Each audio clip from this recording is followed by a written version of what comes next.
Hello student, Shrimati मोहरी देवी तापड़िया कन्या महाविद्यालय के इस यूट्यूब चैनल पर आप सभी का फिर से स्वागत है। आज का जो अपना टॉपिक है वो है एग्जाम्पल ऑफ क्रॉस रेशियो। ठीक है, प्रीवियस वीडियो में अपन ने क्रॉस रेशियो के बारे में डिस्कस किया है कि क्रॉस रेशियो क्या होता है। ठीक है, वज्र अनुपात जिसको अपन बोलते हैं हिंदी में, वो अपना कॉम्प्लेक्स एनालिसिस के अंदर किस तरह से डिफाइन होता है, ये चीज़ें अपन ने वहाँ पर देखी है। ठीक है, तो क्रॉस रेशियो के अंदर क्या होते हैं, अपने पास 3 पॉइंट्स गिवन होते हैं जेड प्लेन में, और डब्लू प्लेन में भी अपने को 3 पॉइंट्स गिवन होते हैं। तो उनके बीच एक रिलेशन अपन ने देखा था, वही अपना जो होता है क्रॉस रेशियो की हेल्प से डिफाइन होता है। तो देखिए मैं एक बार लिख देती हूँ। अगर अपना Z1 है, Z2 और Z3, अगर ये किसी जेड प्लेन के अंदर है और W1, W2 और W3, ये अपना कौन से पॉइंट है, W प्लेन में है।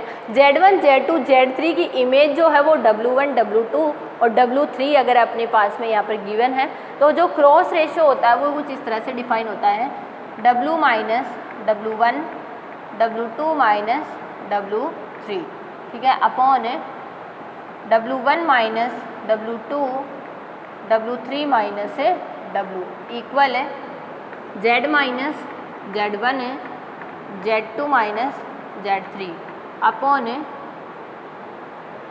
Z1 minus Z2, Z3 minus Z। ठीक है, इस इक्वेशन को अपन क्या बोलते हैं, यहाँ पे क्रॉस रेशियो यहाँ पे डिफाइन करते हैं। ये इजीली जो होती है वो क्रॉस रेशियो की हेल्प से यहाँ पर अपन बता सकते हैं। अब देखिए अपन इसके एक एग्जांपल को यहाँ पर सॉल्व करके देखेंगे कि किस तरह से यहाँ पर अपने को क्रॉस रेशियो की हेल्प से अपन यहाँ पे W यानी जो यहाँ पर रूपांतरण जो होता है वो अपने को फाइंड आउट करना होता है कि अपना जो W रूपांतरण होता है इन पॉइंट्स की हेल्प से अपन किस तरह से फाइंड आउट कर सकते हैं। तो देखिए एक एग्जांपल है जिसमें अपने पास में वैल्यूज़ गिवन है अलग अलग। Z1 गिवन है इनफाइनाइट, Z2 गिवन है आइटा और Z3 गिवन है 0। ठीक है, ये अपने 3 जो पॉइंट्स हैं वो कहाँ दे रखे हैं, अपने Z प्लेन में दे रखे हैं। ये अपने दे रखे हैं Z तल में, ठीक है, Z प्लेन में। अब इनके रेस्पेक्ट में अपने को W प्लेन के अंदर क्या मिल रहे हैं, W1 equal to 0, W2 equals to आइटा और W3 इक्वल्स टू इनफाइनाइट। ये अपने को कहाँ मिल रहे हैं, W प्लेन के अंदर मिल रहे हैं। तो अपने को यहाँ पे फाइंड आउट क्या करना है, फाइंड आउट करना है कि वो अपने को मतलब इस तरह का रूपांतरण देने वाली बाइलिनियर ट्रांसफॉर्मेशन ज्ञात करनी है। द्विरेखिक रूपांतरण ज्ञात कीजिए।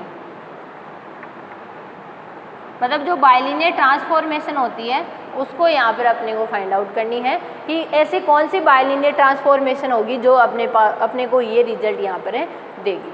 ठीक है, तो सीधी सी बात है, जैसे मैंने आपको बताया क्रॉस रेशियो का अपना जो फॉर्मूला होता है बस उनमें अपने को क्या करनी है, यहाँ पे वैल्यूज़ को पुट करनी होती है। ठीक है, तो क्रॉस रेशियो का फॉर्मूला आपको सभी को दिख रहा होगा ऊपर लिखा हुआ। इसके अंदर अपने को क्या पुट करना है, जो जो वैल्यूज़ W1 कितना है 0, तो यहाँ W1 की जगह अपन क्या पुट कर देते हैं, 0 पुट कर देते हैं। W2 कितना है आइटा, तो मैं यहाँ पे क्या पुट कर देती हूँ, आइटा पुट कर देती हूँ। ठीक है, अब देखो यहाँ पर अपने को ये जो पुट करने से पहले एक चीज़ और देखनी होती है, उसको भी यहाँ पे ध्यान से देखिए। नॉर्मली अगर अपने वैल्यूज़, ठीक है, सिंपल कोई भी वैल्यू दे रखी है तब अपने पास में यहाँ पे कोई प्रॉब्लम नहीं है। लेकिन अगर अपने पास वैल्यूज़ किस फॉर्म में आ जाए, इनफाइनाइट में आ जाए, ठीक है, जब भी वैल्यू अपने पास इनफाइनाइट में आ जाए तो इनफाइनाइट को अपन सीधा यहाँ पे सॉल्व नहीं कर सकते हैं। तो यहाँ पे एक चीज़ आपको ध्यान रखनी है कि जिस कोफिशिएंट को आपके पास में इनफाइनाइट दे रखा है उस कोफिशिएंट को आपको ऊपर से भी और नीचे से भी क्या लेना होगा, कॉमन लेना होगा। ठीक है, चाहे कितने ही कोफिशिएंट के लिए दिया हुआ हो, ये चीज़ आपको करनी होती है। अब आप देख पा रहे होंगे कि W वाली केस में आपको इनफाइनाइट कौन दिया हुआ है, यहाँ पर W3 दिया हुआ है। तो W3 इनफाइनाइट दिया हुआ है, तो अब ऊपर से भी W3 कॉमन निकालेंगे, नीचे से भी W3 क्या निकालेंगे, कॉमन निकालेंगे। और अपन ऐसा क्यों कर रहे हैं, अपन ऐसा इसलिए कर रहे हैं कि W3 जब अपन कॉमन निकालेंगे ऊपर और नीचे से तो ये यहाँ पर तो कैंसिल हो जाएगा और अंदर जो है ये बटे में आ जाएगा।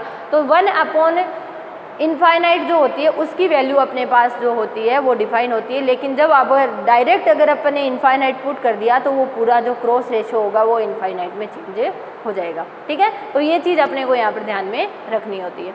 तो अपन स्टार्ट करते हैं इस क्वेश्चन को। जो भी इसके अंदर अपने को W3 इनफाइनाइट दिया हुआ है, इसके अंदर अपने को Z1 इनफाइनाइट दिया हुआ है। तो जो भी इनफाइनाइट दिया हुआ हो उसको अपन क्या कर लेंगे, बाहर निकालेंगे और फिर अपन क्या करेंगे, फिर अपन वैल्यूज़ को यहाँ पर पुट करके आंसर को फाइंड आउट करेंगे।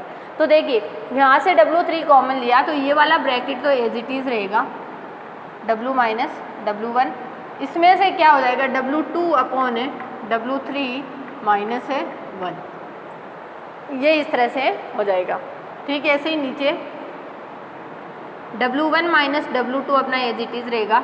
W3 मैंने इन दोनों में से कॉमन लिया तो बचा 1 माइनस W अपॉन W3, ऐसा बच गया। अब देखो इस W3 से ये वाला W3 हो गया कैंसिल। ऐसे ही यहाँ पर अपने को Z1 इनफाइनाइट दे रखा था तो Z1 को अपन क्या निकालेंगे, कॉमन। तो Z बाई Z1 माइनस 1 और Z2 माइनस Z3 में यहाँ पर कोई चेंजेज नहीं होगा, ऐसा का ऐसा ही रहेगा। अब यहाँ से Z1 निकाला तो 1 माइनस Z2 अपॉन Z1 और Z3 माइनस Z, ये अपना यहाँ पर एज इट इज़ हो जाएगा। Z1 से Z1 जो है वो अपना इजीली कैंसिल हो जाएगा जैसे इसमें हुआ था। अब अपन क्या कर देंगे, जो वैल्यूज़ अपने पास दे रखी थी उनको अपन इनके अंदर पुट कर देंगे। तो देखिए वैल्यूज़ क्या क्या दे रखी थी, एक बार फिर से लिख लेते हैं ताकि अपने को रखने में आसानी हो। W1 जो है वो दे रखा था अपना, W1 जो है वो है 0, W2 जो है वो है आयटा और W3 जो है वो है इनफाइनाइट। ठीक है, ऐसे ही Z1 जो है वो है अपना इनफाइनाइट, Z2 है आयटा और Z3 है 0। ठीक है, इन वैल्यूज़ को अपन इनके अंदर पुट कर देते हैं। तो देखिए पहला हो जाएगा W माइनस W1 कितना, 0। ठीक है, दूसरा हो जाएगा W2 यानी आयटा अपॉन W3 हो जाएगा इनफाइनाइट माइनस 1। ठीक है, अपॉन में वैल्यू हो जाएगी W1 0 minus eta, W1 minus W2 है ना, तो 0 माइनस आयटा। यहाँ हो जाएगा 1 माइनस W अपॉन W3 यानी इनफाइनाइट। ठीक है, इस तरह से अपनी वैल्यू जो है वो यहाँ पर रखी गई। सेम ऐसे ही आगे यहाँ पर कर लेते हैं अपन, Z अपॉन इनफाइनाइट माइनस 1, पहला तो ये हो जाएगा और दूसरा हो जाएगा Z2 यानी आयटा और Z3 माइनस 0 हो जाएगा। Z3 यहाँ पे 0 है तो अपनी ये रख दी अपन ने। अब हो जाएगा 1 माइनस Z2 होता है आयटा और Z1 है इनफाइनाइट अपॉन Z3 है 0 माइनस Z। ठीक है, इस तरह से ये जो वैल्यू है वो अपन ने यहाँ पे पुट कर दी। अब इसको सॉल्व कर लेते हैं तो अपने पास में क्या फाइंड आउट हो जाएगी, W और Z की फॉर्म में एक इक्वेशन फाइंड आउट हो जाएगी और वो अपनी क्या होती है, बाइलीनियर जो इक्वेशन होगी वो बाइलीनियर ट्रांसफॉर्मेशन जो होगा वो अपने पास फाइंड आउट हो जाएगा। देखिए ये W माइनस 0 हो गया W। ठीक है, ये आयटा अपॉन इनफाइनाइट तो कितना हो जाएगा, 0 हो जाएगा, क्योंकि किसी के भी अपॉन में इनफाइनाइट वो क्या हो जाता है 0। तो यहाँ पे क्या बच गया, माइनस का 1 अपॉन में माइनस का आयटा और यहाँ पर क्या बचा, W अपॉन इनफाइनाइट है तो ये भी क्या हो जाएगा 0, तो यहाँ पे बचा 1। ठीक है, ये तो अपना इधर बच गया। अब इधर देखते हैं, ये बच गया 0 तो ये बचा यहाँ पे -1 और ये बचा आयटा अपॉन में यहाँ पे क्या आया 1 है और यहाँ पे आया माइनस का Z। ठीक है, अब देखिए यहाँ पर जो माइनस है वो एक दूसरे से क्या हो जाएंगे, कैंसिल हो जाएंगे। ये वाला माइनस इससे कैंसिल, ये वाला माइनस इससे कैंसिल, तो माइनस तो अपने क्या हो गए, कैंसिल हो गए। अब यहाँ पर W के साथ में क्या है अपना, इधर लिख देती हूँ, W है, इधर अपॉन में आयटा, इधर है आयटा है, इधर Z है, तो इस आयटा को अपन क्या करवा देते हैं, उधर मल्टीप्लाई करवा देते हैं। तो W बराबर क्या हो गया, आयटा स्क्वायर अपॉन में Z और आयटा स्क्वायर कितना होता है, -1। ठीक है, तो अपने पास जो बाइलीनियर ट्रांसफॉर्मेशन होगी वो क्या आ जाएगी, W इजिकल्स टू -1/z। ये क्या आ जाएगी अपने पास में यहाँ पर बाइलिनियर ट्रांसफॉर्मेशन की फॉर्म में यहाँ पर डिफाइन हो जाएगी।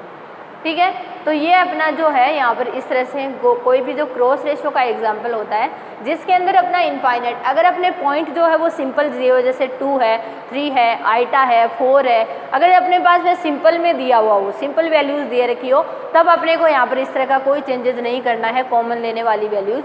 लेकिन जब अपने पास में इनफाइनाइट की फॉर्म में गिवन होता है तो अपन उसको डायरेक्ट फाइंड आउट नहीं कर सकते हैं। तो इसलिए अपने को उनको फाइंड आउट करने के लिए जो भी कोफिशिएंट अपना इनफाइनाइट गिवन होता है उस कोफिशिएंट को ऊपर से और नीचे से दोनों तरफ से क्या ले लेते हैं, कॉमन ले लेते हैं, और कॉमन लेके उनको कट करके फिर उनकी वैल्यूज़ को अपन क्या करते हैं, अप्लाई करते हैं। सीधा उसके अंदर अप्लाई नहीं करना है, अदरवाइज़ वो क्वेश्चन आपका सॉल्व नहीं हो पाएगा। ठीक है, तो क्रॉस रेशियो को करते वक्त इन्हीं सब चीज़ों का आपको ध्यान में रखना है, और अगर आप इस तरह से सॉल्व करेंगे तो क्वेश्चन जो है वो इजीली यहाँ पर सॉल्व हो जाएगा। ठीक है, तो ये था अपना आज का वीडियो जिसमें अपन ने क्रॉस रेशियो को डिस्कस किया है। आई होप आपको ये समझ में आया होगा। आप इस वीडियो को आराम से देखना, ध्यान से देखना, और कुछ भी नहीं समझ में आता है सीधा फॉर्मूला बेस्ड ये तो क्वेश्चन है, अगर आपको फॉर्मूला अच्छे से याद है तो आप इस क्वेश्चन को यहाँ पर ईजिली सॉल्व कर सकते हैं।